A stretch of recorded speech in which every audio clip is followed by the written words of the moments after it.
1400 سال سے یہی منجن بک رہا ہے، حضرت فاطمہ کی وراثت کھا گئے تو فلانے کھا گئے. یہ منجن بہت پرانا ہو گیا ہے، یہ پرانا اشکال ہے، اس کے علماء 20 دفعہ جواب دے چکے. کامن سینس استعمال کرنی چاہیے.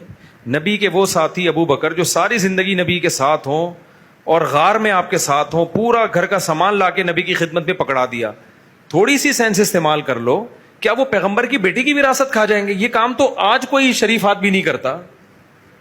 وہ صحابی جن کو نبی اپنی جگہ مصلی پہ کھڑا کر رہے ہیں، ابو بکر کو کہو وہ لوگوں کو نماز پڑھائے. حضرت عائشہ نے فرمایا نرم دل ہیں وہ نہیں کھڑے ہو سکتے مصلی پہ. عمر کو کہتے ہیں، فرمایا نہیں ابو بکر کو کہو کہ وہ پڑھائے نماز، کیونکہ آپ دنیا سے جانے والے تھے، آپ چاہ رہے تھے ابھی جو مصلی پہ ہوگا وہی مسلمانوں کا امام ہوگا. تو کیا یہ بیکار قسم کی باتیں ہیں کہ حضرت اور کھائی بھی کس کی وراثت؟ معاذ اللہ نبی کی بیٹی کی. انہوں نے تو صحیح حدیث سنائی، نحن معاشر الانبیاء، کہ نبی نے فرمایا ہم پیغمبروں کے جو جماعت وہ مال وراثت میں چھوڑتے ہی نہیں ہیں، پیغمبروں کی وراثت تقسیم ہی نہیں ہوتی ہے. پھر سیدنا علی رضی اللہ تعالیٰ عنہ کیوں راضی ہو گئے ابو بکر عمر سے، ان کے ہاتھ پہ بیعت کیوں ہو گئے؟ مدعی سس گواہ چس والی بات ہے. یہ الزام حضرت علی سے ثابت کرو جن کی زوجہ تھیں. تو اس لیے یہ فضول قسم کی بات ہے کہ وراثت کھا گئے، باغ فدق پہ قبضہ کر لیا. اب کسی کو بولنے کے لیے کچھ مل نہیں رہا تو پورے مذہب کی ایک بنیاد بنا کے اسی پہ پوری بنیاد کھڑی کر دی ہے. پھر یہ نبی پر اعتراض ہوگا کہ آپ نے آخری نبی ہو آپ صلی اللہ علیہ وسلم، تو آپ نے کیا ٹیم تیار کی ہے؟ کوئی غیر مسلم کیا بولے گا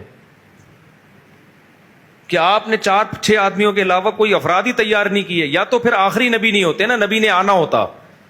آخری نبی کو تو ایسے اصحاب ملے ہیں. سورہ فتح میں اللہ کیا فرماتے ہیں؟ سورہ فتح میں محمد الرسول اللہ والذین معہ اشداء علی الکفار رحماء بینہم، کہ محمد صلی اللہ علیہ وسلم اللہ کے رسول ہیں اور ان کے ساتھ جو لوگ ہیں وہ کافروں پہ سخت، مسلمانوں پہ رحم دل. تراہم رکعا سجدا یبتغون فضلا من اللہ ورضوانا. اے مخاطب یہ بنی اسرائیل کی طرح نہیں ہے، موسیٰ کو جو ساتھی ملے تھے ان کی طرح نہیں ہے. یہ ایسے لوگ ہیں تو کبھی ان کو رکوع میں دیکھے گا، کبھی سجدے میں دیکھے گا.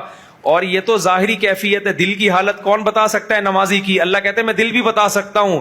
یبتغون فضلا من اللہ ورضوانا.